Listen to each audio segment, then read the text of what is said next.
And our next speaker is Joan Ginsberg. Woo! So Joan is one of our Public Child Protection Wales members. She's also a gorgeous friend of ours. And I've got to say, our Joan has been married for 53 years. So she knows what marriage is about. So she is going to come on and she's going to talk a little bit about Peter Tatchell. Not a nice man, but it is information that you do need to hear. Peter Tatchell is he's part of Celebrate and Educate up in Ireland. So perhaps our MP here, Ian Paisley, may know something about Peter Tatchell. Not a very nice man, but he is a man that has a lot of influence over our children's education and our teachers' training resources. So without further ado, I'm going to be a little moment because I'm going to move this stage because Joan doesn't want to get up on the big stage. So if we can just have a massive round of applause for Joan, please. Woo, woo, woo, woo, woo. Okay, diolch yn fawr iawn am pawb heddiw yma. Da ni ddim I fod I anghofio na Public Child Protection Wales sy yma. Okay, so o'n I just eisiau deud ychydig eiriau yn Cymraeg. So that's Welsh, and it's a way of saying that we do have our heart in Wales. Not everyone speaks Welsh, but this is where we come from. And this is who we represent, apart from all the children in the UK.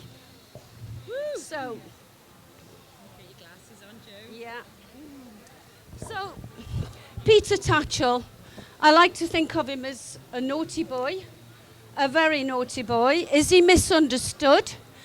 Is Peter Tatchell the kind of person that really is he a hero or is he a villain? So I've got a little bit of evidence here. I've also got a bit of competition by the sounds of it. And I'd like to start with a quote that Peter Tatchell, I found from Peter Tatchell after doing a deep dive on him last weekend. A quote that he said, which I think is a very nice quote, and we'll see if it's actually appropriate to him afterwards. He said, I love other people. I love freedom, equality and justice. I don't like to see other people suffering. Okay? Let's see if he lives up to that. He also said that some of the naughty things that he's done, actually, he was tricked into doing them. He was bamboozled. So if any of you have got any ideas, preconceived ideas about Peter Tatchell, please think twice, because it could just happen. That could be true. Maybe he was fooled into doing some of the things that he's been highly criticised for, okay? So, does anyone know where he comes from? Yeah. He's Australian, he's an Oz. Does he sound like an Oz? No, he's completely lost his accent.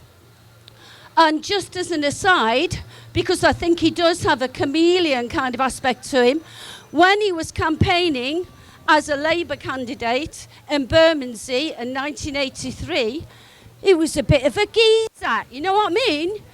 He was actually doorstepping with an accent like this. And he spoke to a newsman and he said, hang on a minute, where was it? I'm very confident I will stop the Tory rate increases, demand jobs for the unemployed, which everybody in the Labour Party agrees with. So he's able to change his skin. He's able to be who he wants to. He's also able to put the T historically into the T as an LGBTQ. He's able to put that T back into films, videos, protests that he was on when there was no T. He's always talking about the things that he's done and saying, well, back at the time, when I was fighting for LGBTQ in Camden or wherever, he puts the T in, there was no T. Another thing, Gay marriage has been, it's been legal since 2013. I think that gay people have got virtually all the rights that they want. What is the point of Peter Tatchell now? I'm not sure, but he's definitely pushing the T. He's definitely rolled out every single time that there's a debate on RSC or drag queens, for example. He was the one that said drag queens are far more amusing than teachers. Teachers can be boring, and they are the ones that need to read the books that have to be read. That have to be read. Okay, don't forget that. He is a man who believes in an agenda. I think it's pretty obvious from everything he's done and said. So when he left Australia, he had a skill set. Guess how old he was when he left Australia? He was still a teenager. He was 19, right? He suddenly comes to the Big Smoke in 1971, and all of a sudden, he's got some kind of a coterie around him. He's already into the, what was it called, the Gay Liberation Front. It took him 2 days to find all these people in London, and it took him 5 days to attend a meeting, and by the next year, he was there in the forefront at the first Gay Pride March. And he's never looked back. He's always been there.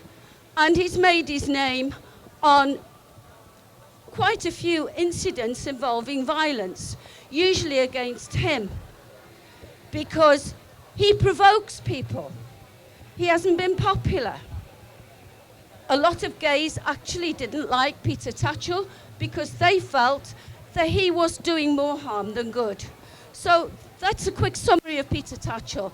Has anyone ever read the letter that he sent to the Times in 1997? Okay. I can tell you where the best evidence against Peter Tatchell is, from my experience of about, looking into this for about 10 hours. Do you know the best evidence for where you can find to be able to draw conclusions about Peter Tatchell is actually on the Tatchell Foundation, where he did an interview with Gript, i.e. And I found it amazing that he would actually want that. He would want that interview to be there in full view of everyone. He thinks he's refuted all of the things that Gript asked him, but personally, I don't think he's done a very good job. I think he's put his foot in it. I think he's been caught with his trousers down. Let's see what you think. So, one of the things that he did was he contributed to a chapter of a book called Boy, B-O-Y. By the way, I will get back to Gript. B-O-Y. B-O-Y standing for Betrayal of Youth. Now, the editor of that book, it was a compilation, and he was asked to write a chapter. And the editor of that book was a man called Warren Middleton. Now, Warren Middleton was a vice chairman of an organization called PI, Paedophile Information Exchange. Everyone knows that, don't they? And he was the first person in the UK to actually be arrested for making drawings of boys being violated, sexually violated, raped. Very nice. And also, in the acknowledgement section of the book, it actually states that they are giving thanks to Pi. So when this book comes out, it takes about 4 or 5 years to actually come out, because it was long in the making. Of course, there's a bit of a furore about it. Why wouldn't there be? Because many of the chapters in that book, in fact, the following chapter in that book was called hang on a minute. It was called Ends and Means, How to Make Paedophilia Acceptable. That was the chapter following Peter Tatchell's chapter, okay? So what did he say when he's questioned about this very dubious liaison with these people? He says, if I had known, I would never have written anything for that dreadful, nauseating book, right? So is he exonerated or not? I don't know, you decide. So he said, I was horrified and angry. I wanted to complain, but the book had no contact address. Oh dear. So that means he was left in the lurch. So everyone was pointing the finger at him. He was horrified and he couldn't do anything about it. So in 1997, he sent a letter to The Guardian, which I will read out to you. And I'll read it out to you now, and you can make your own decision.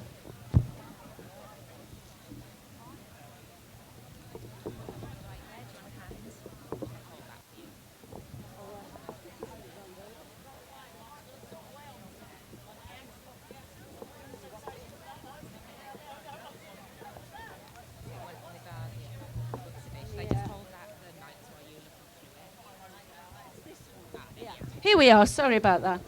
So this was written in response to a book. This letter was written in response to a book called Dares to Speak, which strangely enough turned out to be another kind of paedophile-loving book. It was not what Peter Tatchell thought it was. Peter Tatchell didn't realise this, you see. Otherwise, he would never have gone near it. So he says, oh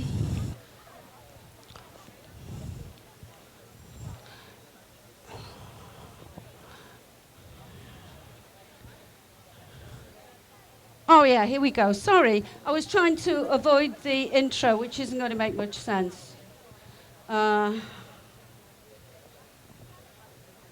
So he says that Dares to Speak challenges the assumption that all sex involving children and adults is abusive.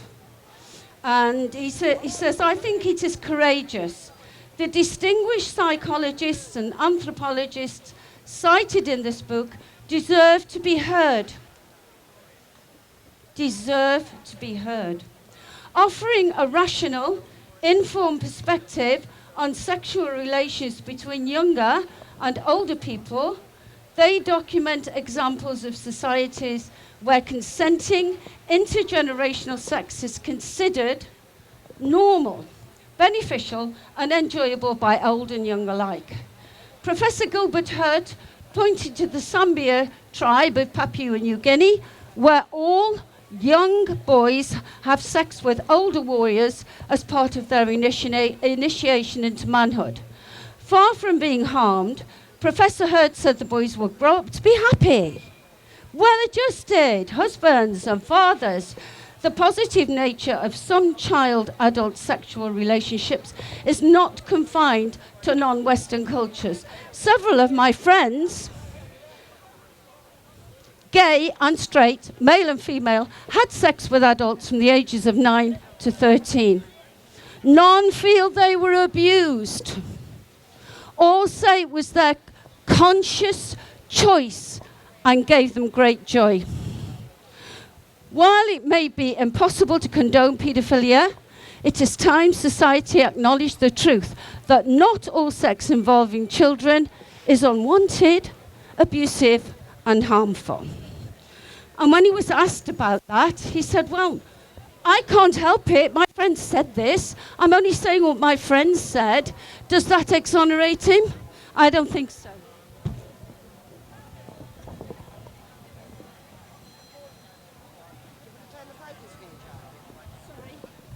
No, not really. No, it's okay. I'm sorry, I'm not going to be able to do everything because there's so much. Another thing that he did was that he wrote an obituary for someone called Ian Campbell Dunn, who was a gay rights liberationist up in Scotland, and who apparently was very, very active and had done a lot for advancing the cause. He was a trade unionist, but he also happened to be, now isn't this funny? Peter Tatchell always seems to be getting himself in these pickles. He was also a co-founder of, guess what? Pi. He was a co-founder of Pi. So Peter Tatchell actually wrote an obituary for him in glowing terms. That's another thing that he did. He also interviewed a young boy of, I think it was 14, 15, and that was on his Peter Tatchell Tatchell Foundation site. Apparently it's still there. A young boy who had been sexually active since the ages of 8 and 9, not only with other boys, but also with adults, who were saying that what a wonderful time he was having and how much he enjoyed it. And subsequently, that interview actually got published in a publication in Holland, and it's called Pijdica, and it's basically a newspaper for paedophiles. So that got republished there. But that was okay by Peter Tatchell. He didn't seem to think that that was such a big deal because that was out of his hands kind of thing. Do you know what I mean? So that's at least 3 incidents whereby he has been involved in, rightly or wrong, whether he meant it or whether he did not mean it, whether it was accidental or whether it was actually deliberate, he has been involved in what I think, and what I'm sure you think, are quite despicable activities. And yet he's still there on the television. He's still rolled out every time. There's more that I could tell you, actually.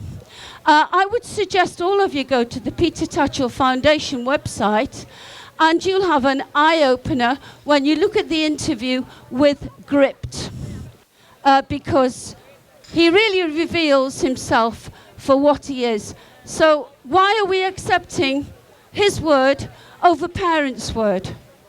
He isn't a parent himself. He will never be a parent himself. How dare he speak for us? How dare he speak for parents and grandparents? Why does he know better than all of us, considering his background? So that's all I've got to say on Peter Tatchell. Please do your homework on him. And please don't be quiet when he's on the television. How about a few emails? How about a few complaints? Why should he be getting away with this? He's getting away with it because we're allowing him to. Okay. Thank you very much for listening. Bye.